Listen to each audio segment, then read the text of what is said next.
ಗೆಸ್ಟ್ಗಳಾಗಿ ಬಂದಿರುವಂತಹ ಚೇತನ್ ಗೌಡ್ರಿಗೆ, ಶರವಣ ಸರ್ಗೆ, ಸಂಜಯ್ ಗೌಡ್ರಿಗೆ, ಜಗದೀಶ್ ಸರ್ಗೆ ತುಂಬ ತುಂಬ ಥ್ಯಾಂಕ್ಸ್. ನಿಮ್ಮ ಸಪೋರ್ಟ್ ನಮ್ಮ ಚಿತ್ರಕ್ಕೆ ಡೇ ಒನ್ನಿಂದನೂ ಇದೇ ರೀತಿ ಸಪೋರ್ಟ್ ಕೊಡ್ತಿದ್ದೀರಾ, ತುಂಬ ಥ್ಯಾಂಕ್ಸ್. ಆ್ಯಂಡ್ ಟೆಕ್ನಿಷಿಯನ್ಸ್ ಬಗ್ಗೆ ಮಾತಾಡೋದಾದ್ರೆ ಸತೀಶ್ ಅವರು ಎಡಿಟರು, ಆ್ಯಂಡ್ ಕಿರಣ್ ಅವರು ಡೈರೆಕ್ಟ್ ಮಾಡಿದ್ದಾರೆ, ನಮ್ಮ ನವರಸನ್ ಅವರು ಈ ಸಿನಿಮಾನ ಪ್ರೊಡ್ಯೂಸ್ ಮಾಡಿದ್ದಾರೆ. ಆ್ಯಂಡ್ ನಮ್ಮ ಒಂದು ಈ ಸಿನಿಮಾಗೆ ಕಂಪ್ಲೀಟಾಗಿ ನಾನೇ ಮ್ಯೂಸಿಕ್ ಡೈರೆಕ್ಷನ್ ಮಾಡಿದ್ದೀನಿ. ಹಾಡುಗಳು ನೀವು ಕೇಳಿದ್ದೀರಾ, ಇಷ್ಟ ಆಯ್ತು ಅನ್ಸುತ್ತೆ. ಇವಾಗ ಟೈಟಲ್ ಸಾಂಗ್ ಕೇಳಿದ್ರೆ ಇಷ್ಟ ಆಯ್ತಾ ಎಲ್ಲರಿಗೂ? Thank you. ಮೇ 9ನೇ ತಾರೀಕು ಸಿನಿಮಾ ರಿಲೀಸ್ ಆಗ್ತದೆ.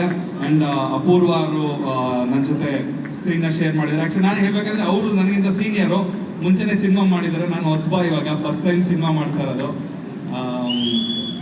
ಹೋಪ್ಫುಲಿ ನಿಮ್ಮೆಲ್ಲರಿಗೂ ನನ್ನ ಆ್ಯಕ್ಟಿಂಗ್ ಇಷ್ಟ ಆಗುತ್ತೆ ಅಂತ ಅಂದ್ಕೊಳ್ತೀನಿ. ನಾನು ಆ್ಯಕ್ಟಿಂಗ್ ಹೆಂಗೆ ಮಾಡಿದ್ದೀನಿ ಅಂತ ನೋಡ್ಬೇಕಂದ್ರೆ ದಯವಿಟ್ಟು ಥಿಯೇಟ್ರಿಗೆ ಬಂದು ಒಂದ್ಸಲ ನೋಡಿ, ನೀವು ಓಕೆ ಅಂತ ಹೇಳಿದ್ರೆ ಕಂಟಿನ್ಯೂ ಮಾಡ್ತೀನಿ, ಇಲ್ಲಾಂದ್ರೆ ಬೇಡ ಮತ್ತೆ ಮಾಮೂಲಿ ನಾರ್ಮಲ್ ಮ್ಯೂಸಿಕ್. Thank you. ಅವಾಗಿಂದ ನೋಡ್ತಾ ಇದ್ದೀನಿ, ತುಂಬ ಬಿಸಿ ನೋಡಿದ್ದಾರೆ. Thank you. ಓಕೆ, ಇವಾಗ ಏನು ಮಾಡಲಿ? ಇವಾಗ ಚಿನ್ನದ ಗಂಟೆ ಚಿಂತೆ ಬಿಟ್ಟು ಸೊಂಟ ಕಟ್ಕೊಳ್ಳೆ, ನನ್ನ ಡ್ಯಾಶ್ ಮಾಡ್ಕೊಳ್ಳೆ, ನನ್ನ ಡ್ಯಾಶ್ ಅನ್ಕೊಳ್ಳೆ, ನಂದು ಪ್ರೈವೇಟ್ ಜಂಟು ಕಾಯ್ತಾ ಐತೆ ಬಿರ್ನೆ ಹತ್ಕೊಳ್ಳೆ. Thank you so much. Wow, wow, wow, what an energy, beautiful.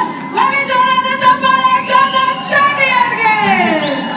And also I have to mention Vijay Eshwar, ಇವಾಗ ಟೈಟಲ್ ಸಾಂಗು ಮತ್ತೆ ನಮ್ಮ ಸೂತ್ರಧಾರಿಯ ಇನ್ನೊಂದು ಹಾಡು ಏನು ಮಾಡಬೇಕು ಬರ್ದಂತ Vijay Eshwar, thank you so much.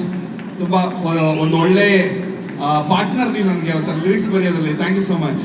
Yes sir, Sutradhari ಸಿನಿಮಾದ ಬಗ್ಗೆ ಹೇಳಿ, ನಿಮ್ಮ ಪಾತ್ರ ಏನು, ನಿಮ್ಮ ಪಾತ್ರದ ಬಗ್ಗೆ ಹೇಳಿ, ಯಾಕೆ ಆಕ್ಟಿಂಗ್ ಮಾಡಬೇಕು ಅಂತ ಅನ್ನಿಸ್ತು ಫಸ್ಟ್? ಆಕ್ಟಿಂಗ್ ಮಾಡಬೇಕು ಅನ್ನೋದು ಆ್ಯಕ್ಚುಲಿ ನಮ್ಮ ತಂದೆಯವ್ರ ಕನಸು. ಚಿಕ್ಕ ವಯಸ್ಸಿಂದ ನಮ್ಮ ತಂದೆಯವ್ರು ನಾನು ಹೇಳ್ತಾ ಇರೋ, ನೀವು ಫಿಲಮ್ ಹೀರೋ ಆಗ್ಬೇಕಂತ.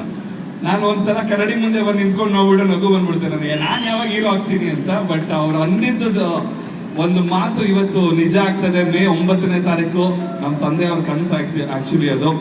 ಆ್ಯಂಡ್ ಈ ಸಿನಿಮಾದ ಪಾತ್ರದ ಬಗ್ಗೆ ಹೇಳ್ಬೇಕಂದ್ರೆ, ನಾನು ಒಬ್ಬ ಪೊಲೀಸ್ ಕ್ಯಾರೆಕ್ಟರ್ನ ಮಾಡಿದ್ದೀನಿ, ಒಬ್ಬ ಅಂಡರ್ ಕವರ್ ಕಾಪ್ ಕ್ಯಾರೆಕ್ಟರ್ ಮಾಡಿದ್ದೀನಿ. ನಮ್ಮ ಕಿರಣ್ ಅವರು ಮತ್ತು ನಮ್ಮ ಕ್ರಿಯೇಟಿವ್ ಡೈರೆಕ್ಟರ್ ನವರಸನ್ ಅವರು ಈ ಸಿನಿಮಾನ ತುಂಬ ಚೆನ್ನಾಗಿ ಕತೆ ಮಾಡಿ ನನಗೆ ಬಂದು ಕತೆ ನರೇಟ್ ಮಾಡಿದಾಗ ನನಗೆ ತುಂಬ ಖುಷಿ ಆಯಿತು. ಈ ಸಿನಿಮಾ ಮಾಡಬೇಕು ಅಂತ ಒಪ್ಕೊಂಡೆ. ಮೇನ್ ಒಪ್ಕೊಂಡಿದ್ದು ನಾನು ಬಿಕಾಸ್ ಆಫ್ ನವರಸನ್ ಅವರು. ಯಾಕಂದರೆ ಅವರು ಎಲ್ಲ ಸಿನಿಮಾಗಳನ್ನೂ ಅಷ್ಟು ಅದ್ಧೂರಿಯಾಗಿ ಪ್ರಮೋಟ್ ಮಾಡ್ತಾರೆ, ಅವ್ರದ್ದೇ ಸಿನಿಮಾನ ಎಷ್ಟು ಚೆನ್ನಾಗಿ ಪ್ರಮೋಟ್ ಮಾಡಬಾರ್ದು ಅಂತ ಹೇಳಿ, ಸೊ ಅದಕ್ಕೋಸ್ಕರ ನಾನು ಒಪ್ಕೊಂಡೆ. ಆ್ಯಂಡ್ ಈ ಕಾರ್ಯಕ್ರಮಕ್ಕೆ ಇವತ್ತು ತಬ್ಲಾ ನಾಡಿಸ್ ಅವರು ಕೂಡ ಬಂದಿದ್ರು, ಅವ್ರಿಗೂ ತುಂಬ ಧನ್ಯವಾದಗಳು. ಆ್ಯಂಡ್ ನನ್ನ ಪಾತ್ರ ನಾನು ನಿಭಾಯಿಸಿದ್ದೀನಿ ಅಂತ ಅಂದ್ಕೊಂಡಿದ್ದೀನಿ. ಯಾಕಂತ ಹೇಳಿದರೆ ಜಾಸ್ತಿ ನನಗೆ ಟೇಕ್ಸ್ನ ತೊಗೊಳಕ್ಕೆ ಬಿಡ್ತಿಲ್ಲ. 1 ಟೇಕ್ 2 ಟೇಕಲ್ಲಿ ಎಲ್ಲ ಟೇಕ್ನ ಓಕೆ ಮಾಡ್ತಾಯಿದ್ರು. ನಿಜವಾಗ್ಲೂ ಚೆನ್ನಾಗಿ ಮಾಡಿದ್ದೀನಿ ಸರ್ ನಾನು.